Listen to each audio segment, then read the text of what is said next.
At the moment I was to die, she threw herself upon me.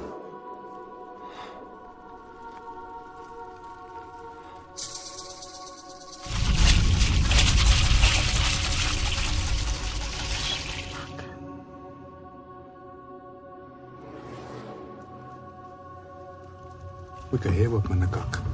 Itsi, aieski kata se hewak, matamusa tawak. Nato pantamak, no? Hangkang masket. Dr.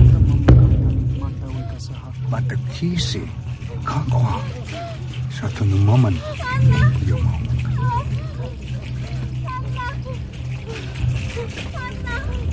Kisi, kukimowas, gypsy.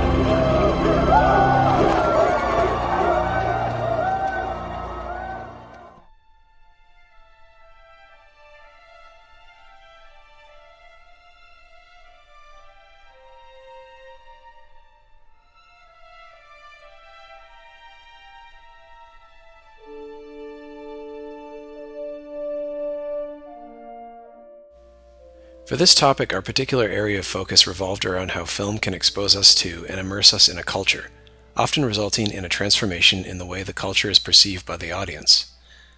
For our project, we looked at two films, Terrence Malick's The New World and Dances with Wolves.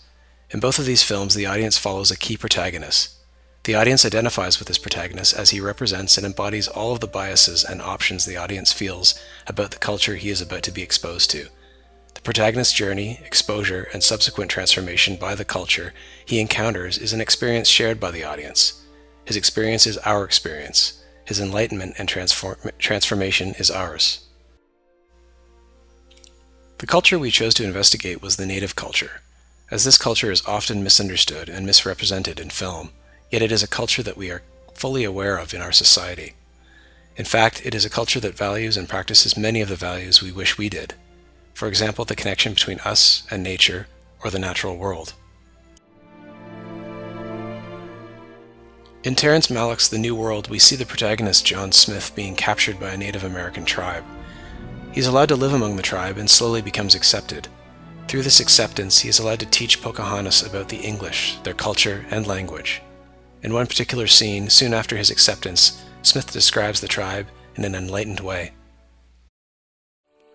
They are gentle, loving, faithful, lacking in all guile and trickery. The words denoting lying, deceit, greed, envy, slander, and forgiveness have never been heard. They have no jealousy, no sense of possession.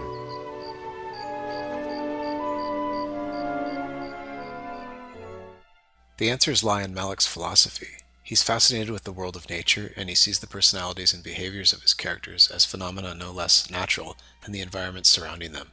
The New World affords him a perfect opportunity to examine contrasts between the notion of a timeless harmony with nature, represented by American Indian society, and the post-Enlightenment ideal of taming and harnessing nature to accomplish humanity-determined goals as the English colonists do. Sterrett, 2006.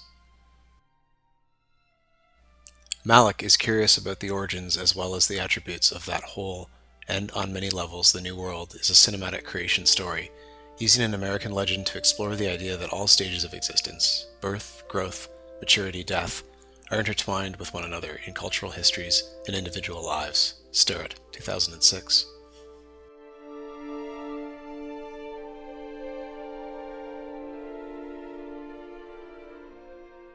In the film Dances with Wolves, we see the main character John Dunbar follow a similar path and transformation as we do with John Smith from The New World. Both encounter a new culture and fall in love with someone from that culture, and the new culture itself. A rebirth occurs through this experience and through this interaction with both the people and with nature.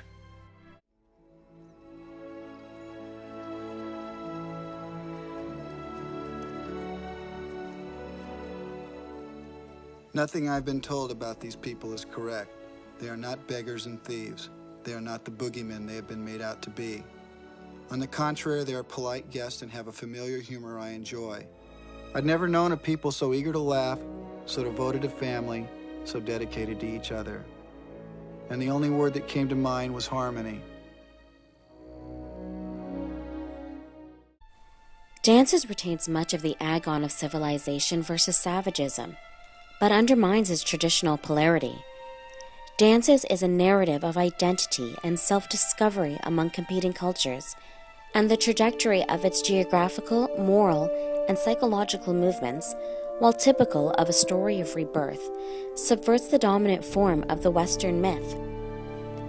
As a parable of ethnography, it often seems loosely to depict a process of going native, in which Dunbar, Union Army lieutenant, becomes Dances with Wolves, Lakota warrior.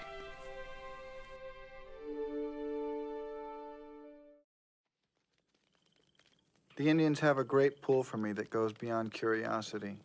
There's something wise about them, and I find myself drawn to them in ways much stronger than my obligations to the military.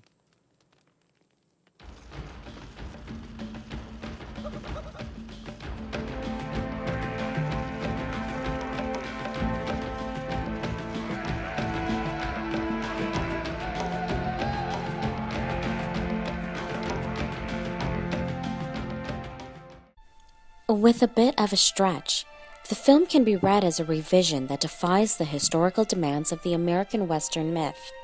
Moreover, the vehicle in either case is a pair of dialectical selves who are able to negotiate cultural boundaries because of, and not in spite of, the authentic traditions that inform their identities.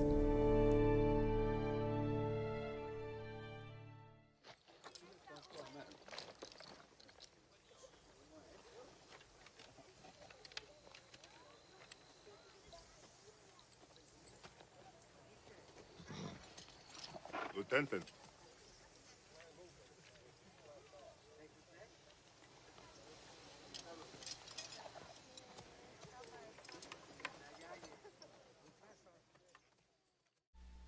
While viewing our project, it is important to ask the key question of who changes who. In the films that we compared, we noted that in both cases the protagonist is ignorant to the culture he encounters, and therefore feels superior to it. There are several examples of the protagonist trying to change that culture, or mold it to be more like him, yet by the end of the films, the protagonist has been made aware of his culture bias, and sees the culture as being different, yet having tremendous value.